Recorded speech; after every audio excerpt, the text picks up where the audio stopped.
여러분 그동안 안녕하셨어요? 조시입니다. 샬롬. 저는 오늘 저출산에 대해서 이야기를 하겠는데요. 저출산에 대해서는 1과 2로 나누어서 두 번의 프로그램을 하겠습니다. 저출산 첫째 프로그램은 생명 존중 문화라는 제목으로 하겠습니다. 그리고 둘째는 교회의 회개와 변화에 대해서 저출산 문제를 그런 식으로 접근을 해보겠습니다. 제가 말씀드리기 전에 제 경험을 하나 나눌게요.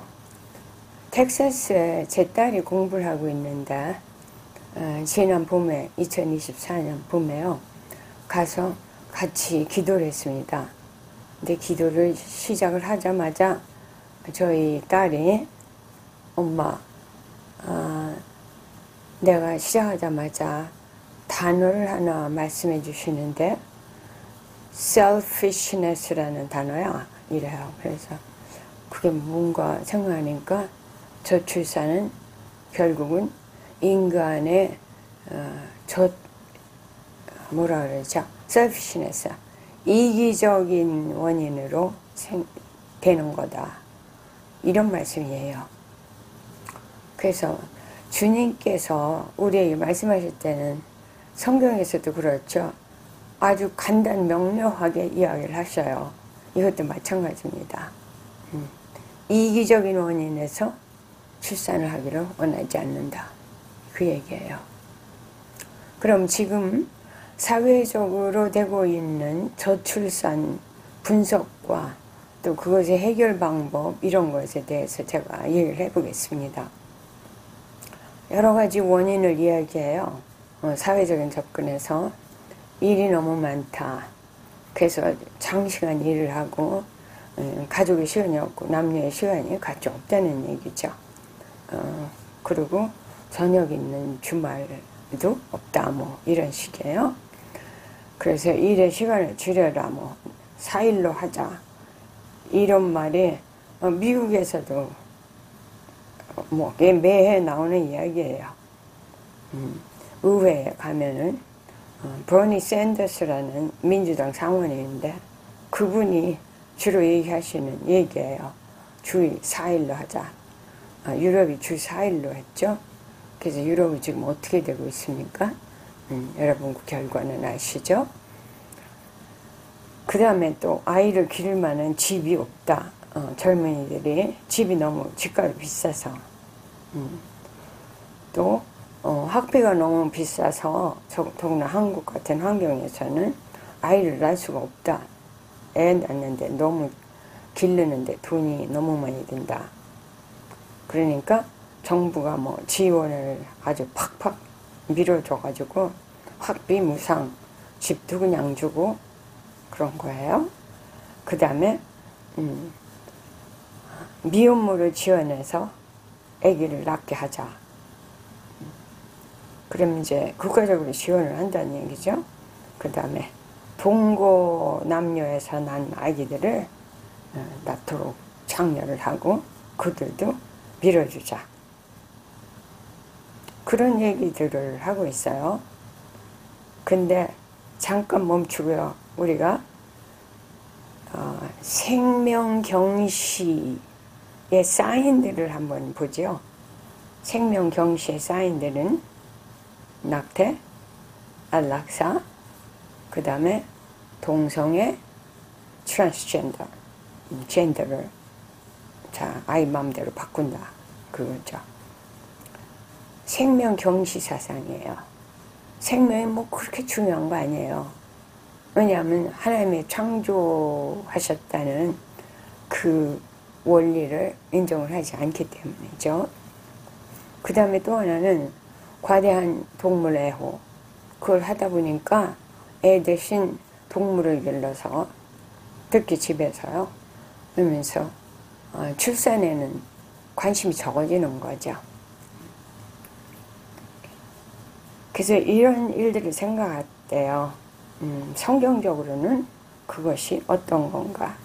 그러니까 일을 시간을 줄이자. 우리는 정말 인간으로서 재미있게 살지도 못하고 권리를 못 누리니까 일을 줄이자. 근데 일의 가치를 생각하면요, 인간이 일을 안 한다고 생각을 해봐요. 그러면은 자기 성취감이 많이 없겠죠. 그리고 하나님이 주신 달란트를 우리가 최선을 다해서 나 자신을 위해서 또 인류를 위해서 쓴다. 뭐 이런 것도 부족해지겠고요. 인간은 그렇게 선하지 않아요. 인간은 이기적으로 나왔어요. 악하게 나왔어요. 말하자면은 남보다는 자기가 원하는 걸 위해서 최선을 다하죠. 그렇지만 자기 자신을 위해서 일한다는 게 궁극적으로 보면은 자유시장 경제에서 또 사회에 기여도 되는 거예요. 그래서 자유시장 경제, 자본주의가 인간이 이기적으로 나왔다는 걸 인정을 하면서도 그거를 잘 제도화해서 쓰면은 또 사회가 발전을 하는 거죠. 성경에 보면요, 일하기 싫은 자는 먹지도 말라는 말도 있어요. 데살로니가 후서 3장 15절입니다. 일의 시간을 정부가 관여해야 할 일은 아니에요. 이 정부가 관여를 한다는 것은 사회주의적인 발상이죠. 잘못하면은 일하는 것에 대한 불만의 분위기를 만들 수 있어요. 지금 미국은 홈레스네스라고 그러죠. 홈이 없어서 길에서 사는 사람들이 굉장히 많아진 거예요. 생각하기 힘들 정도로 많아졌어요. 10년 전, 20년 전과는 비교도 다르고 그분들의 양상도 틀려요. 그전에는 정말 할 수 없어서 그런 분들이 많았어요. 근데 지금은 할 수 없다기보다는 양호를 한다던가 아니면 일하기 싫다던가 이런 분들이 아주 많아진 거예요. 지금도 물론 진짜로 어려운 분들이 있어요. 일하는 것에 대한 불만의 분위기를 부추길 필요는 없는 거죠, 정부가요. 그래서 일을 너무 많이 한다. 이거는 불평일 수 있는 경우도 많이 있는 거예요. 그래서 가정을 꾸릴 비용을 정부가 지원을 한다. 집을 공급한다. 그 얘기는 나눠줄 돈을 세금에서 나오는 거죠. 세비가 증가해야지 그 일이 가능한 거죠. 부자의 세금을 더 걷으면 된다. 부자의 세금을 더 걷게 되면요, 나중에는 그건 중산층까지 내려옵니다. 부자는 대개 기업들이에요. 기업들이 돈을 벌어와야 나라의 경제가 돌아가는데 부자를 도둑놈 취급하고 세금을 막 걷어들인다. 그러면 기업은 힘들어지는 거죠. 하나님께서 제가 한국에 나갈 때에 몇 년 전 얘기예요. 기업을 위해서 실질적으로 그 건물을 가서 기도를 해라 이래요. 근데 뭐 그걸 다 다닐 수 있는 적 없고, 그래서 제 마음에 오케이, 그러면은 현대와 CJ 그 건물들을 내가 찾아서 기도를 하겠다. 그리고 하루는 이제 현대 건물에 갔어요. 그냥 경비하는 분이 있더라고요. 그래서 그분한테 제가 사실은 기업이 잘 되기 위해서 기도를 하러 왔습니다.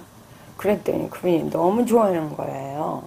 딸하고 같이 갔는데 우리를 아주 잘 안내를 해주시고, 이런 분들도 있는데 저는 현대에서 일한다 그러면 막 욕을 먹는데요. 자기 친구들한테도 그렇고 자기 동네에서도 그렇고 왜 그런 도둑놈 기업에서 일을 하느냐고. 아니, 기업을 도둑놈 취급하는 사회는 무슨 사회예요? 사회주의? 공산주의 사회죠. 기업이 없으면 나라는 망해요. 세금이 너무 높으면 기업도 망하는 거죠. 캘리포니아를, 전 미국에 살고 있지, 지금. 기업들이 떠나고 있어요. 세금이 너무 높고, 또, 홈레스 사람들이 너무 많아요. 길거리에서 사는 사람들. 그러니까, 예를 들면은, 일론 머스크 같은 사람은 캘리포니아를 떠나기로 결정을 했어요. 그래서 모든 걸 다 옮기고 있습니다. 텍사스로. 텍사스는 기업 친화적인 주예요. 그러니까 기업들이 거기로 가려고 이제 다 말하자면 엑소더스를 하는 거죠. 캘리포니아에서. 그렇고 또 미혼모의 아이들을 출산을 돕는 거, 그건 좋은 일이죠. 그렇지만 그것을 제도적으로 하게 되면은 이거를 부추기는 경향도 생길 수가 있어요. 애만 많이 낳으면 된다. 그렇게 되는 거죠. 그러니까. 그런데 성경적으로 보면은 미혼모 문제, 남녀 동거 문제에서 나온 아이들, 우리가 성경적으로 보면 뭐예요? 간음하지 말라에 대한 그 계명에 어긋나는 이야기예요. 도덕이 무너지는 거죠. 도덕이 무너지는 나라는 절대로 경제적으로도 부강할 수가 없습니다. 그 이유는 제가 언제 다른 때 생각을 해가지고 이야기를 하겠어요.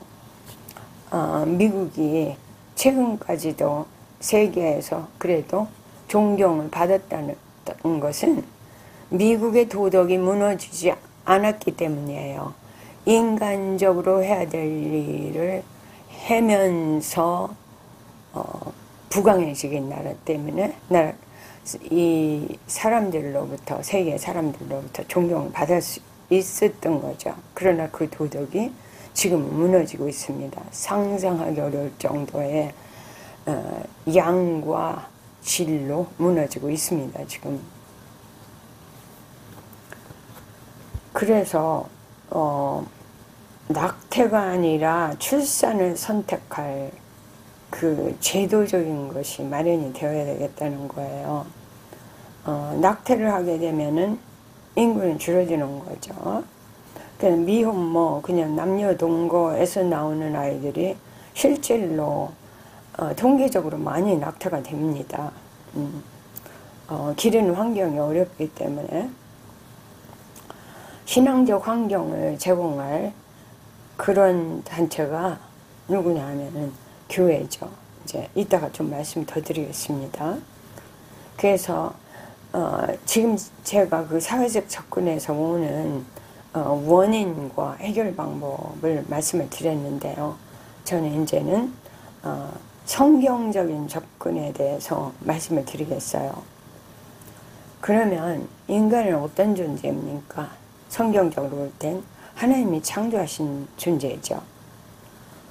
그래서 하나님의 형상을 따라 하나님의 모양대로 창조하셨기 때문에 존엄성이 부여됐다고 믿을 수 있겠죠. 하나님의 형상과 모양대로 우리들이 지어졌으니까. 그 다음에 하나님께서 그로 바다와 공중과 땅에 있는 모든 생물을 다스리게 하라. 그러니까 존엄성이 있는 존재여야 되겠죠. 언어도 있어야 되고 사고도 분명히 있어야 이들을 다 다스리는 거죠. 그래서 이제 사고와 선택을 생각할 때는 자유의지가 굉장히 중요한데 이 자유의지에 의해서 선택을 해야 되겠죠. 그래서 이것들을 다 다스리고 질서를 정하고 그래야 되겠죠. 사람에게 주신 자유의지는요, 이게 이건 내가 권리다, 난 내 마음대로 해야 된다, 이게 자유가 아니라 에덴 동산을 한번 보죠. 생명나무와 선악을 알게 된 나무가 있다고 그랬어요. 생명이 영원히 나오는 나무, 그것만 먹게 되어 있었죠. 그랬는데 선악을 알게 하는 나무를 사탄에게 속아서 먹은 다음부터는 악을 알게 됐어요. 그리고 악을 행하게 됐어요. 하나님께서 이 나무를 먹으면 너희는 정령 죽으리라 그랬는데 사탄이 뭐라 그래? 죽을까 하노라 이랬죠. 그래서 근데 사실은 먹으면 너네가 하나님같이 된다. 선과 악이 뭔지 알게 된다. 그래서 이브가 이걸 먹게 되죠. 사실은 먹으면 죽는 나무였어요. 그래서 인간의 영이 죽었어요. 그래서 born again이라는 말, 거듭난다는 말이 죽었던 영이 다시 산다. 그래서 born again이라는 말이 나오는 거죠. 사실은 이 두 나무가요, 자유의지를 주셨다는 상징의 표시예요. 생명나무만 있었으면 우리는 로봇이고 자유의지는 없는 거죠. 네가 선택을 해라. 그래서 인간은 자유의지를 가지고 태어납니다. 존엄성을 갖고 태어나는 거죠. 그래서 생명 존중을 하는 선택을 매일같이 해야 돼요. 생각하고 선택하고 책임지고. 그것이 자유의지입니다. 또 하나 말씀드리고 싶은 거는 하나님께서 낙태와 안락사를 반대하신다는 말씀 드리고 싶어요. 낙태는 살인이죠. 인간의 생명을 없애버리는 거예요. 살인하지 말라. 10계명 중에서 6계명입니다. 이건 구약이다. 구약 아니에요. 신약에서도 예수님께서 율법사가 와가지고 율법 중에서 어떤 것이 크냐 그랬을 때 주님께서 뭐라 그러냐면 둘째는 내 이웃을 내 몸과 같이 사랑하라 하셨다. 이렇게 말씀하셔요. 첫째는 내 마음을 다하고 목숨을 다하고 뜻을 다하여 주 너의 하나님을 사랑하라. 그것이고 둘째는 내 이웃을 내 몸과 같이 사랑하라. 그 얘기예요. 내 이웃, 내 태아를 내가 사랑한다면은 태아를 죽는 길로 내주겠어요? 그렇지 않죠. 사는 길로 내주겠죠. 생명나무를 택하겠죠. 둘째 계명의 재해석이 마태복음 7장 12절입니다. 남에게 대접하고자 하는 대로 너희도 남을 대접하라. 이 제 말씀을 듣는 분들 중에서 나도 낙태됐으면 좋았을걸. 그런 분 있으세요? 물론 있으시겠죠. 자살하고 싶은 분은 그럴 거예요. 그렇지만 그건 아주 소수겠죠. 내 태아도 엄마 나 낙태해줘. 그렇게 하지 않거든요. 제가 지금 이 3개월 된 아기, 3개월이 딱 되면은 아이가 이렇게 생깁니다. 눈, 코, 입 다 있죠? 손 있죠? 발 있죠? 다 있어요. 7주, 8주면은 심장이 박동이 돼요. 그런데 많은 경우에 3개월 이후 미국 같은 경우에 민주당의 경우에 지금 9개월까지도 낙태를 허용한다는 것이 그들의 믿음이거든요.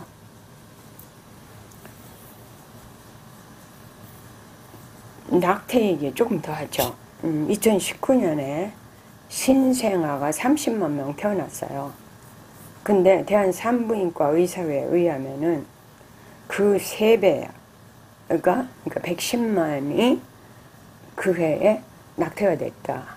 하루에 3,000명꼴씩 낙태가 되고 있다고 산부인과 의사회에서 발표를 했어요. 그 이야기는 이거는 알게 되는 이야기고 모르게 되는 그 낙태도 많이 있겠죠. 낙태를 하지 않으면 인구는 늘어나요. 생명 존중의 문화가 확산되어야겠어요. 생명은 낙태될 존재가 아니다. 귀중한 존재다. 그리고 생명 존중 문화가 확산되면 가정 문제가 또 해결이 돼요. 구성원 각자의 존엄성을 가정에서 사회에서 인정하게 되겠죠. 정체성을 인정하게 되겠죠. 그러면 문제가 많이 줄어들죠. 가족 문제, 또 인구 문제 이런 것들이 생명 존중 사상에서 시작이 된다는 거. 그걸 알게 되면 문화가 그렇게 세팅이 되고 확산이 됩니다. 그 일을 교회가 해야 되는 거죠. 교회에 할 일에서요, 미국의 교회들이 하는 중요한 일 중에 하나가 뭐냐면 프로-라이프 운동이에요. 생명 존중 운동. 한국에도 K-프로-라이프라는 운동이 있더라고요. 교인을 교육해서 낙태, 안락사 이런 것들을 교인은 찬성하는 것이 아니라는 거. 그것을 우리가 배워야겠어요. 프로-라이프 대 프로-초이스. 이것이 미국에서는 첨예하게 부딪힙니다. 생명 우선 대 선택 우선이죠. 프로-초이스. 여성의 선택 우선. 그것이 민주당이 밀고 나가는 정강이에요. 출산 장려 대 낙태 장려죠. 여성의 권리라는 이름으로 낙태가 장려돼서는 안 되겠어요. 생명 존중 문화는 저출산을 근본적으로 해결합니다. 낙태가 줄어들죠. 그 다음에 모든 다른 문제들, 안락사 줄어들죠. 그 다음에 동성애 문제, 젠더 체인지 문제 이런 것들이 다 줄어드는 거죠. 생명 경시 문화가 자리 잡는 한은 우리 사회에 저출산의 장기적인 해결은 없습니다. 세계는 인간의 권리라는 이름으로 낙태, 안락사, 동성애, 트랜스젠더 이런 것들이 공공연하게 장려되고 있어요. 저출산이라는 자가당착에 빠지고 있는 거죠. 이율 배반이에요. 자기 모순이에요. 지금 불법 이민자가 미국 남쪽에서 바이든 정부 3년 만에 1000만이 들어왔어요. 그런데 1973년 이후 미국의 낙태, 지금까지의 낙태 숫자는 7천만 명이에요. 남북한이 통째로 사라졌다는 이야기예요. 교회에서 우리가 회개운동이 일어나야 되고 교회에서도 분명히 낙태하는 분들이 있습니다. 우리가 변화해서 생명 존중 문화를 만들어 나가야 하겠습니다. 생명 존중을 위해서 무엇을 우리가 실천할 것인가, 무엇을 교육할 것인가. 결혼, 임신, 출산이 하나님의 계획임을, 소중한 계획임을 교훈이 먼저 알고 실천해야겠어요. 오늘 말씀은 여기서 마치겠습니다. 다음 시간에는 제가 교회의 회개와 변화에 대해서 저출산에 우리가 어떻게 기여할 것인지 그거에 대해서 말씀드리는 2편을 하겠습니다. 감사합니다. 샬롬.